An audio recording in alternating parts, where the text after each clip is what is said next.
Hi guys, this is Adam with SeeYouLaterLeaner, and I'm here with a super special guest, someone I'm a really big fan of, my wife Sarah.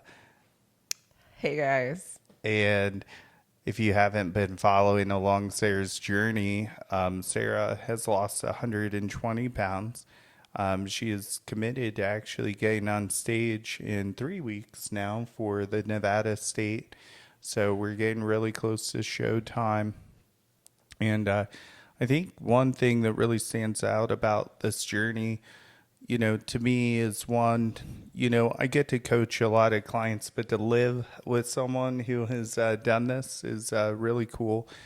I think that it's just still amazing to me. I mean, it's happened right before my eyes, and that just hits different than when I see the progress photos slowly over time. Like I've seen a check-in from you every day that's not necessarily been a check-in, so to speak. So that's amazing. I thought you were beautiful before, even more beautiful now, and beauty being defined as the amount of commitment that it takes to do this. So it's really cool. Thank you. So, I feel like a lot of people ask how I have made this transformation and want to just know more about this transformation journey, since it is, I would say, kind of unique and slow. And everybody's weight loss journey is unique, but I just wanted to talk about how it went, the ups, the downs, the whole good, the bad, where we're going now, how we got here, all of that. So I felt like the best way to do that is just us have a conversation since, you know, this is what we do for a living, help other people transform their bodies. So might as well talk about my journey. Yeah. So So one thing I kind of want to throw out there, I'm gonna put you on the spot. Like, what do you think when you go online and you hear people saying like, "I prepped for 22 weeks, I prepped too long"? Like, this has been a 7-year journey for you. That's gotta seem like some really misguided information. Like, you didn't necessarily know you were going to get on stage, but this certainly wasn't a 8, 12, 16, 20 week journey. You know. correct. So I think it's funny when people say I prep too long. Obviously, I think a long prep is a good prep. No, but in all honesty, I would say I've been in a weight loss or a maintenance phase for pretty much 7 years. Most people think that they're, killing their metabolism or suppressing their metabolism to a dire amount by dieting for a really long time. I've dieted for 7 years. So I don't think your 16, 20 week, 24 week, I mean, even 6 month prep is killing your metabolism. So with that said, I think a long prep is a good prep. And we're going to let Max get down because he's being a turd. Life with dogs. So I think that doing it slow is great. One of the reasons I think I have as much muscle as I do is because I dieted very, very slowly, losing weight and then maintaining for a while, losing weight, maintaining for a while. So I don't like to hear people that say, long preps are bad preps. I think long preps are good preps. And that's how you can come to the stage with a lot of muscle and not diet down too fast and too hard. Absolutely. You've obviously done this in a lot of phases. I can't even think to remember, how many maintenance phases you've had and how many just weight loss phases you've had. I mean, over the course of 7 years, I can immediately say holidays. I know that you relaxed a little bit on holidays here and there. Some holidays were bigger than others, Thanksgiving, not so much. Don't care about Thanksgiving. Christmas, kind of a big deal. Christmas, New Year's, definitely always relaxed around that time, typically. I would say, so I can just kind of start from the beginning. A lot of people are like, what started your weight loss journey? And for me, it was coming off birth control. I had struggled with my weight for a really long time. and I was on birth control for a really, really long time. I was on the Depo-Provera shot, which is notoriously a, a bad birth control, to say it bluntly. It is known for people gaining about 7 pounds on average a year being on it. And I think I was on it for like 16 or 17 years. So I was struggling with my weight for a long time, came off birth control and lost 15 pounds without changing my diet, without changing anything. And I finally realized, oh my gosh, I think I can do this. And so that kind of set me off on that weight loss journey. And that was 7 years ago. And then I found that I could track macros, work out, and continue that weight loss. And so I lost 90 pounds in 3 years. That was the very first phase. And through that phase, of course, I took time off around holidays. I am a huge fan of summer, and I like to enjoy my summers and like to do all the fun summer things like cookouts, pool parties, having drinks by the pool. Like, who doesn't want to do that? So I would usually relax a lot in the summer. And then around holidays, my birthday is also in the summer. So that, plays into it. And then I sat at that 90-pound weight loss for 3 years. So it took me 3 years to get there. And then I sat at that weight loss for 3 years. I was happy. I liked the way I looked. And I was proud of what I'd done. And I was just okay sitting there. But there was just part of me that wanted to hit 100. Not because I thought I would look amazingly better, 10 pounds thinner, just because I wanted to say I hit 100. So when we moved here to Las Vegas, it was in the fall of the year we moved. We moved in August, and around Halloween, I decided that I was going to hit 100 pounds lost. And I did it before New Year's. So that year, I think I did diet through Christmas. What's the most you gained in a phase of, maybe we'll say maintenance, or maybe just getting a little off track, as you tried a maintenance phase, we'll say. Yeah, I never gained more than 10 pounds. So through this entire 7-year process, I do remember I took an entire summer off of tracking, dieting. Of course, I didn't go, off the rails too far because I was able to maintain within 10 pounds. But I did take like an entire summer off where I think we called it like my White Claw summer.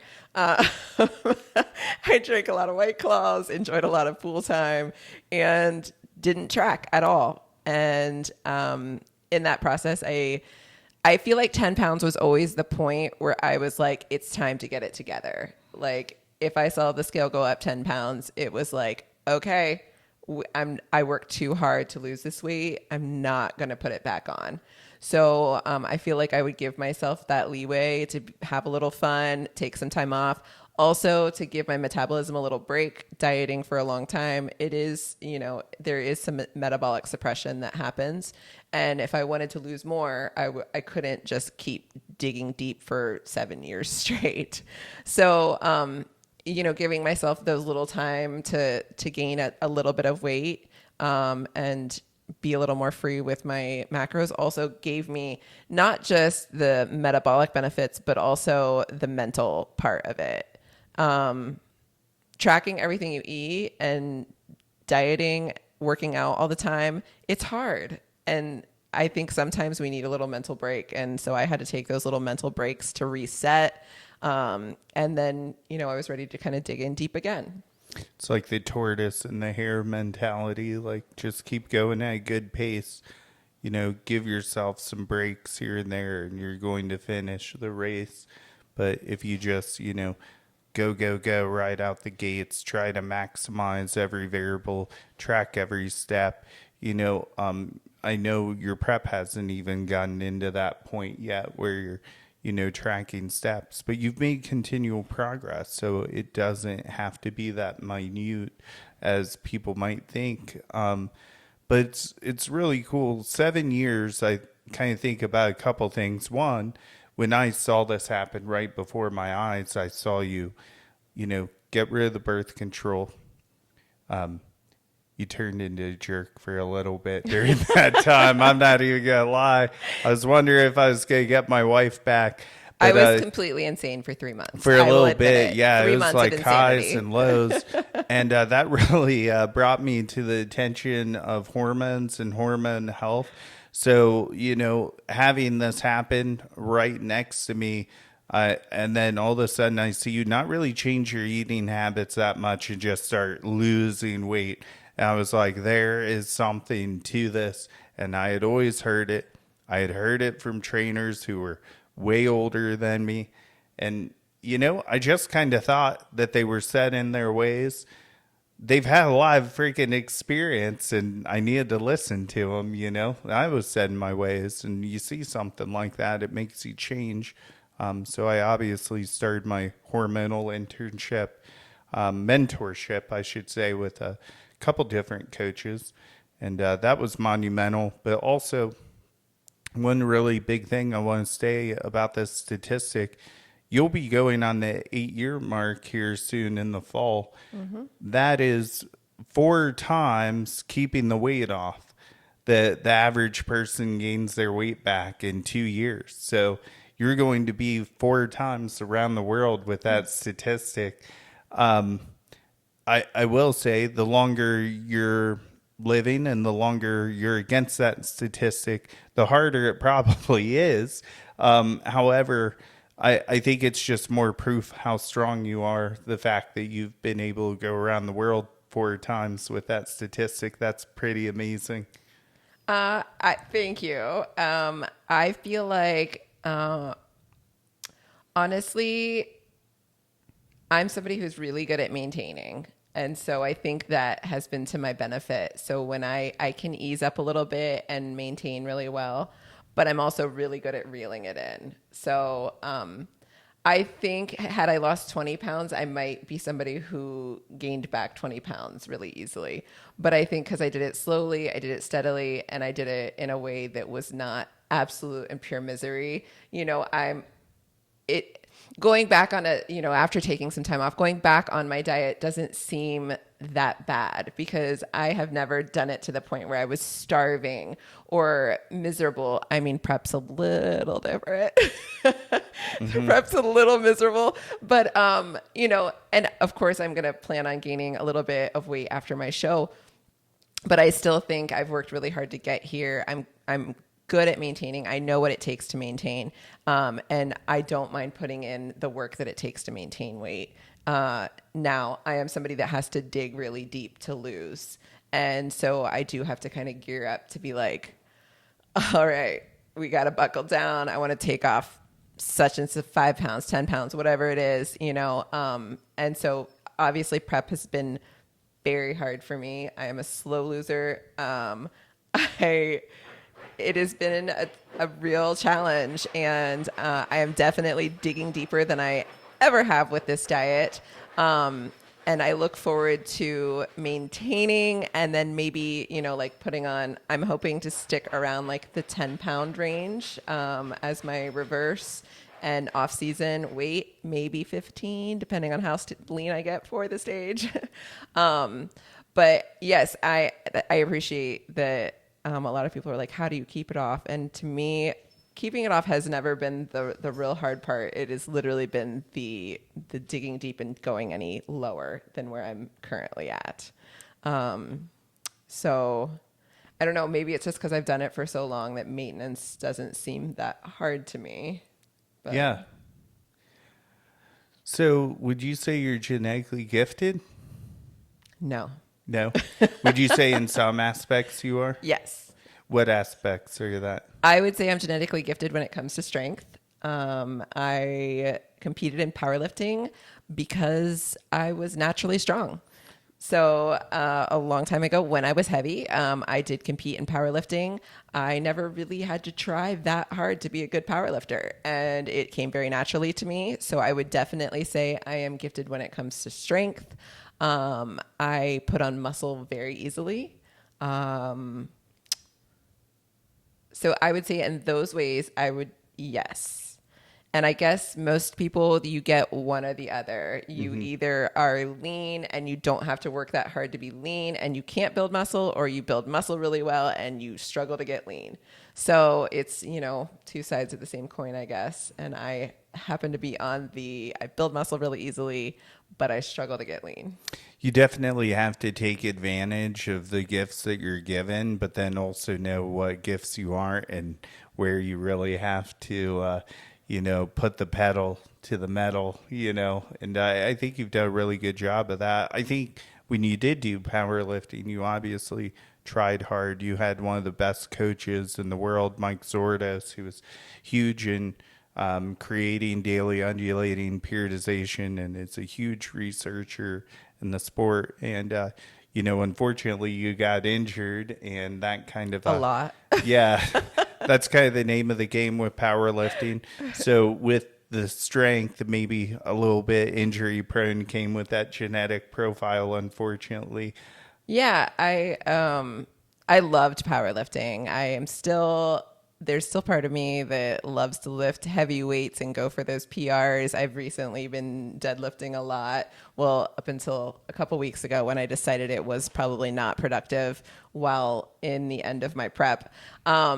But love powerlifting, huge fan. I did get hurt a lot doing it. And so when people ask me why I stopped powerlifting, my family has a lot of arthritis that runs in it. My mom has had both of her knees, a hip replaced, and I was beating up my body pretty good doing powerlifting, and I decided that to switch to more of a bodybuilding style training, and my body did feel a lot better.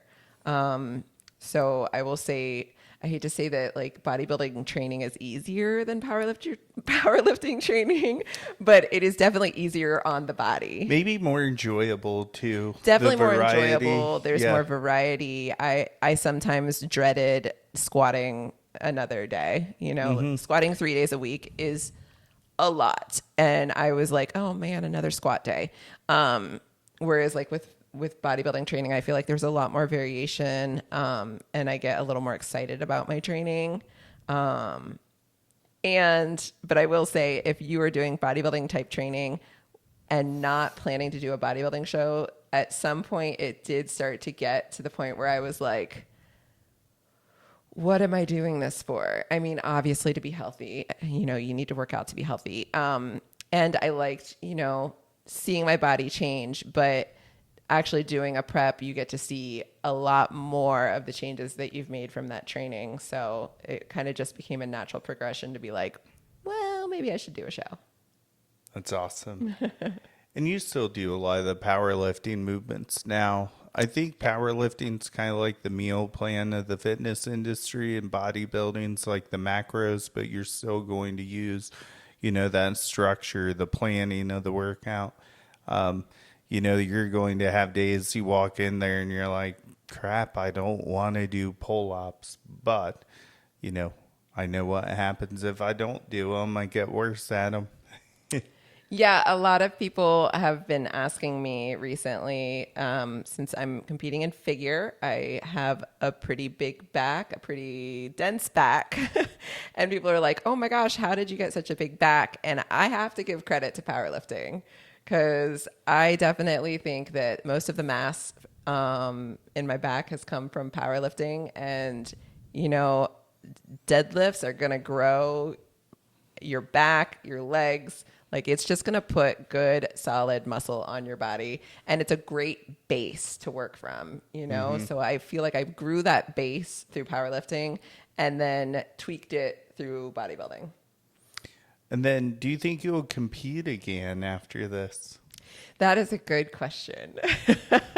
I think I probably will. I'm pretty sure I will probably do it again, because I feel like I kind of have the bug a little bit. I don't know, because I haven't actually stepped on stage yet, but I'm already thinking about my next prep could be like this, or my next, season could be, this time of year, or I could do that show.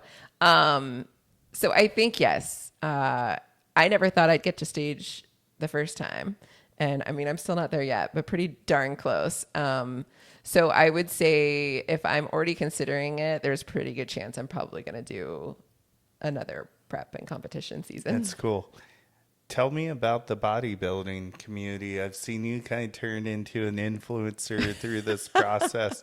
The first post happened, you kind of came out of your shell a bit. You've always posted, but you've always posted different things. So I think the moment that you post you're going to compete, that is the for sure. I am doing this. It's as big as when people post about moving. Like when you post that, you're doing it, for the most part. Not to say that you have to follow through what you do on social media, but I know you, and you are somebody who, when you say you're going to do something, you follow through. So to me, I knew you'd kind of pondered with it when the social media post came out, and I knew it was happening. Well, I feel like the social media post is funny because I waited a really long time to make the post. I was already in prep. I'd been prepping for a while. And I wasn't telling anybody. I mean, people that are very close to us knew that I was probably prepping for a bodybuilding show. I wasn't talking about it a lot, though. I wasn't putting a date out there. I was already working with a posing coach. So there are people that knew I was prepping. But for the most part, I wanted to keep it quiet just because if I say I'm going to do something, I'm going to do it. And I didn't want people to be like, oh, she said she was going to do a show and she never did it. I waited a really long time before I made my social media post. And then it's funny because people keep being like, oh my gosh, your prep is so short. And I'm like, little do they know. No, I just waited forever to announce that I was actually prepping. But yes, I feel like the community that we have for bodybuilding has been amazing. I feel so supported.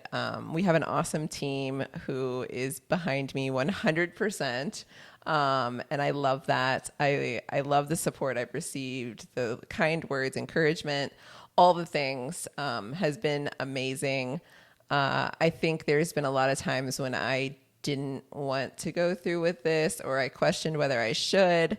After losing 120 pounds, I have a lot of loose skin, which is, I've said it before on social media, it is probably the big thing that has kept me from doing this for a long time, because I just thought if my loose skin looks bad at 100 pounds down, it's going to look terrible by the time I step on stage.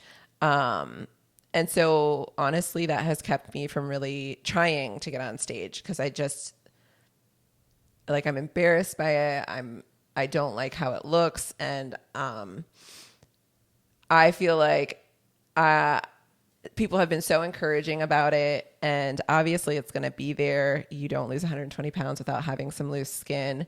But everyone's like telling me that it's not as big a deal as I think. And I think that the thing that has really helped me stay motivated to do this is people reminding me that I need to remember like where I came from and be proud of just making myself the best I can be.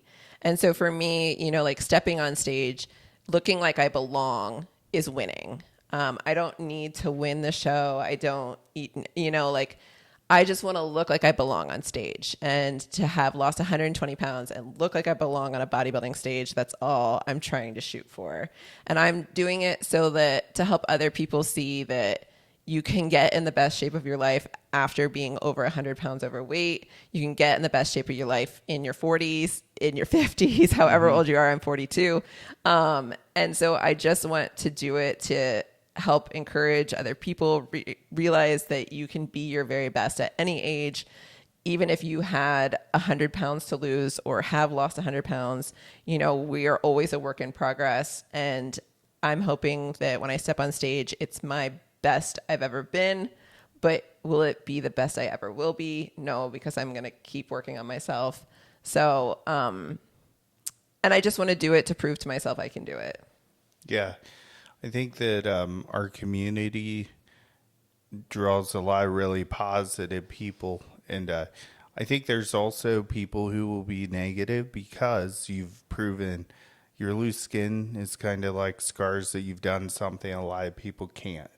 And that probably will tick some people off, like who are still stuck being overweight. You're a reminder that it is possible to do something that they haven't jumped into, and I think you had said you got in your first negative comment on Instagram. Yeah. What was funny, we even forgot to talk about this, by the way.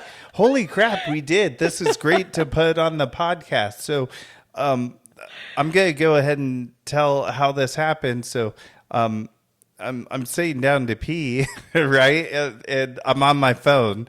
So that was why I was sitting down. And so I'm looking. And I go through your stories and I see you got your first negative comment. And I'm thinking, why didn't she tell me about this? So I'm looking, and I see that the comment happened like 3 weeks ago. And I'm like, you were so unbothered by this. It took you 3 weeks to post about it. And then I actually ended up commenting on it because I'm the protective husband, and just said, it's funny, it bothered her so much that it took her 3 weeks to care about it. And then what's funny is we literally, did you see my comment? Did that come up? No, I didn't. That's no, funny. You even commented. Because I figured that was sparked us to have a conversation, and it didn't. And that just shows me how commented. You didn't really care about it. So Clearly, I'm not the best with social media, and I'm not all over it all the time. So I didn't know, honestly, for 3 weeks that there was this negative comment. This is a funny story. So Jamie, our coach for the team, and I were on the phone, and we were talking about something, and I have no idea how we got to this topic, but I said, I'm kind of surprised I haven't. Oh, we were talking about how positive the community is. That's so funny. So we're talking about how positive everyone has been about bodybuilding and my journey and all this stuff. And I was like, I can't believe I haven't gotten one negative comment. I mean, I'm sure some people say things behind my back, but not one negative comment on social media. And then I'm scrolling through a post that was made a couple weeks before, and I see that there had already been one. And the comment, for all of you who are wondering, was, don't you see how manly you look? that's what it was. Or can't you see how manly you look? And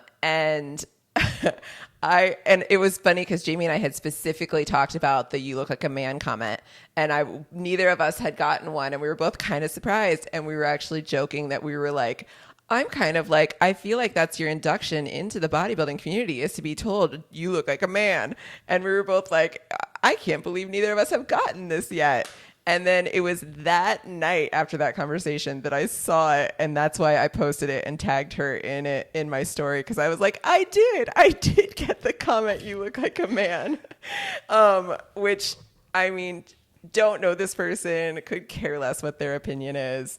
I take it to mean that I look muscular and jacked, which I will take as a compliment. Thank you very much. Mm-hmm. I work hard for this muscle. And if that makes me look like a man to you, you obviously don't understand that women can grow muscle too.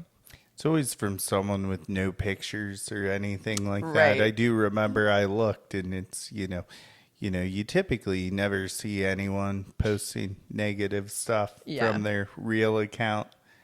But since we are so involved in the bodybuilding community, and I wouldn't say most of our friends, but a lot of our friends and a lot of the people we know, associate with, who follow us, all of that kind of stuff, are part of the bodybuilding community or some way attached to it through spouses, friends, those kinds of things. I've gotten nothing other than the one comment. I've gotten nothing but positive feedback, positive comments, encouragement. Even my family, no one in my family is into bodybuilding but me and you. They've all been super supportive, told me I look amazing, so proud of me. My dad recently lost 60 pounds, and he told me that I was a big inspiration for his weight loss, and that, he's just so proud of me and the hard work I've done. So nothing but really positive encouragement, feedback, comments. So I feel very loved and supported, and a huge thank you to Team See You Later Leaner for being a big part of that. My family, everyone who's supported me in this journey.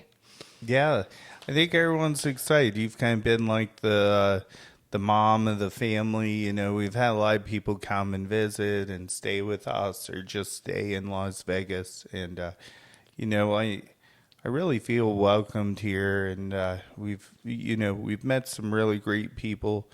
You know, shout out to Lisa and James from Elevation Fitness. All the other trainers there, you know, are amazing. We really have a great community out here.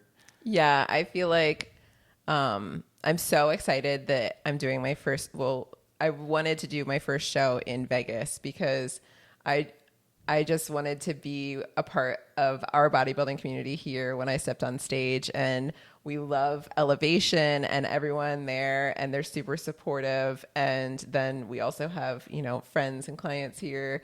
I feel like we really found our bodybuilding home here in Vegas, and Elevation has been a huge part of that. So I'm super excited to step on stage for my first time in Vegas. A little sad that most of our Ohio people will not be able to be a part of that because they've been around for my journey long time. But maybe one day I will step on a stage in Ohio. Yeah, we've really been grateful to have you guys and have your support, and I think we'll leave everyone hanging for our next podcast. Well, was there anything you wanted to say before we go? I don't think so. I think, you know, we covered a lot, but Awesome. Well, we have my wife Sarah here, the honey bunny, DJ Maxi Moo on the scratching with the couch over there. And it was great having you guys. Thanks for listening, and we will see you later, leaner.